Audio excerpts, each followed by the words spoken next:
هل تريدون من هذا الجيل أن يحرر الأقصى أو يسترد الجولان أو أن يطرد الغزاة من العراق؟ كلا، هؤلاء سيكونون قنوات لعبور العدو وألعوبة بيده وعبيد يشتاقون لمن يمسك بخطامهم. لن ينصروا قضية ولن يطلبوا حقا ولن يمنعوا دياته ولن يحفظوا شرفا ولا كرامة.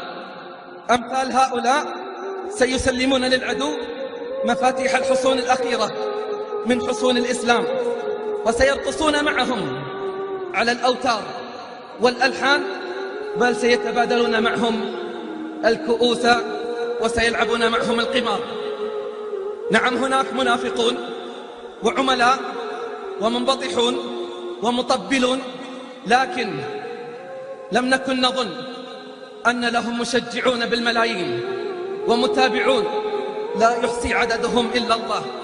يا الله، وصلت مجتمعاتنا إلى درجة من الدياثة حتى تعرض القبل والرقصات والضم واللم، بل أكثر من ذلك، على مرأى ومسمع من العالم وعلى الهواء مباشرة.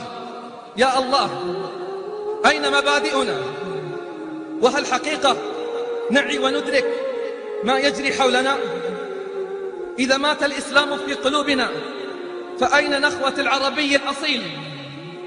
ألهذا الحد تخنث الرجال؟ ألا وأسفا على الدين وأسفا على الرجولة. أقسم بالله العظيم أن مجتمعا يتربى على مثل هذا فلا خير فيه ولا يستحق البقاء، ولا يرجى منه يوما أن يغار أو يفزع للإسلام. وبذلك يكون اليهود وعباد الصلبان وعملاؤهم قد نجحوا في تغريب مجتمعاتنا وسلخها من هويتها، فلا دين ولا عزة ولا حتى أدنى كرامة. إنهم يمزقون الفضيلة، إنهم يمزقون الفضيلة وينحرون الحياء والعفاف.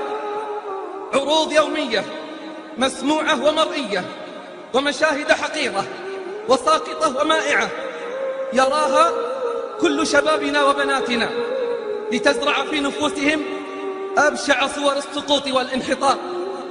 ومع التكرار والاستمرار تصبح الرذيلة أمرا طبيعيا في حياتنا، وتصبح الفضيلة في حياتنا تخلفا، ويصبح الحياء عقدا نفسية، ويصبح العفاف والطهر والستر رجعية وغباء.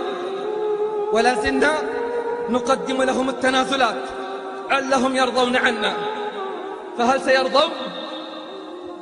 أنا أقول لكم، متى سيرضون؟ لن يرضوا حتى تدخل الفاحشة والرذيلة كل بيت، ولن يرضوا حتى يرتكب الزنا في الطرقات والحدائق بل وعند أسوار المساجد.